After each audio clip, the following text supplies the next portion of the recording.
Welcome to 60 Skills. Today's lecture, we're going to talk about Neptune in the planetary meditations. Now, Neptune is an interesting planet, specifically because Franz Bardon does not mention anything about this in his seminal work on magical evocation, his second book.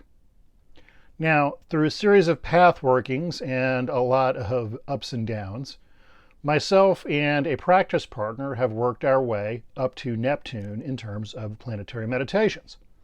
So, what's Neptune about? Okay, first of all, Neptune is a vaguely magnetic planet. It also appears to be a higher octave, for lack of a better word, of Venus. So it's a pretty interesting place in terms of its energetics. Now, the color associated with it is kind of a bluish green or a blue sea kind of color. And it's not really cold. It seems to feel just a little bit of warmth.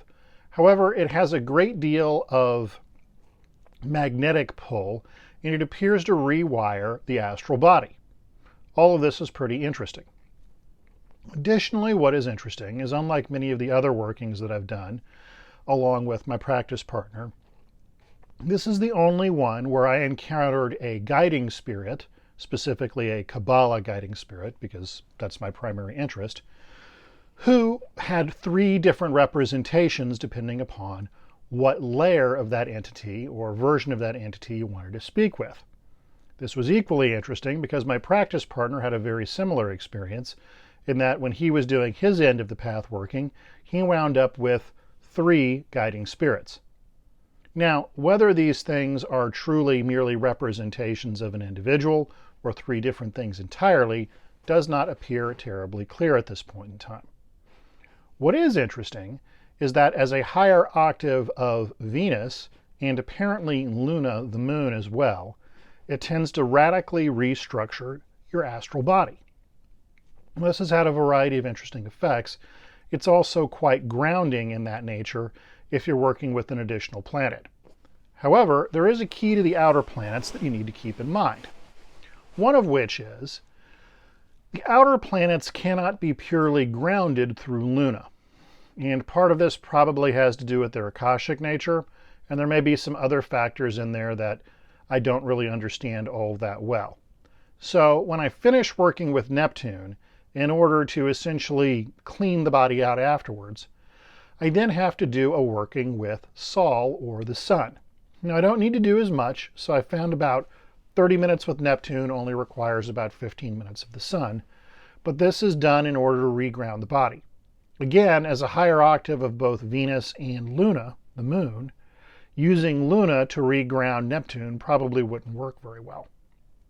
But the first thing that my practice partner and I both noticed when working with Neptune was that it seems to have an effect of refining the astral body that is quite pronounced. It's not just a magnetic feeling, there's definitely something else going on there. Now, additionally, as has been the case with all of the outer planets, and by this I mean Saturn, Uranus, and Neptune, I haven't gotten to Pluto quite yet, but ask me this question again in a few months, and I might have something to say about it. There is also a very strong Akashic nature to what's going on. And in recent workings with other students and other people, they've mentioned that my personal energy has begun to take on a bit of a cosmic flavor. I'm not entirely sure what this means. However, in this context, it is worth noting because the last planet in the solar system we worked with will in fact be Pluto.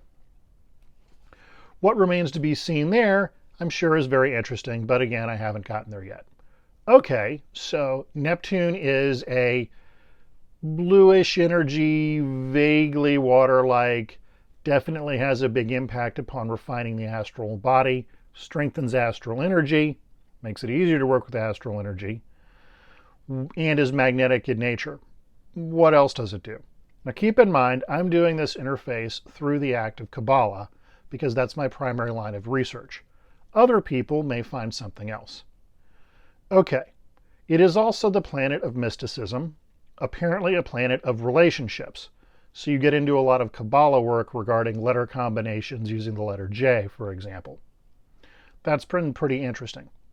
It is also most interesting the planet of fame. Now, in earlier lectures, I've talked about how Venus is often employed in the aura of famous actors and other kind of pop culture figures, and for good reason. However, if you look at the discovery date of Neptune, what you would find is that in the Western world, at least, fame wasn't really a practical thing until about that point in time. The simple fact of the matter was, until that point in time, the Industrial Revolution, the ability to move around much more freely, and not being completely dominated by the lives of kings, fame wasn't something that other than a member of maybe royalty could have, and even then on a limited basis, because you simply couldn't circulate in multiple societies enough in order to do this. So the performer Liszt, who's famous for his classical music, is often considered the first rock star. And before this point in time, the simple fact of the matter is fame as a general purpose issue really didn't exist. So that's also been interesting. Now, another part of Neptune is its ability to create delusion. Again, its association with fame and mysticism, this makes sense. The little bit of guidance I've got on determining how to deal with this in the context of what you see on Neptune from the spirits that I've spoken to really didn't consist much of other than if what you see generates a very strong emotional response, it's probably your imagination, something you either fear or you really, really want.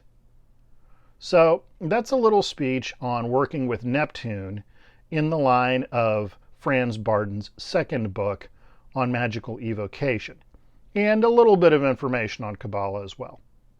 So if you liked today's lecture, please hit the subscribe button down below and give us a like. And if you'd like to learn more about the 60 Skills curriculum, please check out the links in the details section of the video down below. Otherwise, have a good day and be well.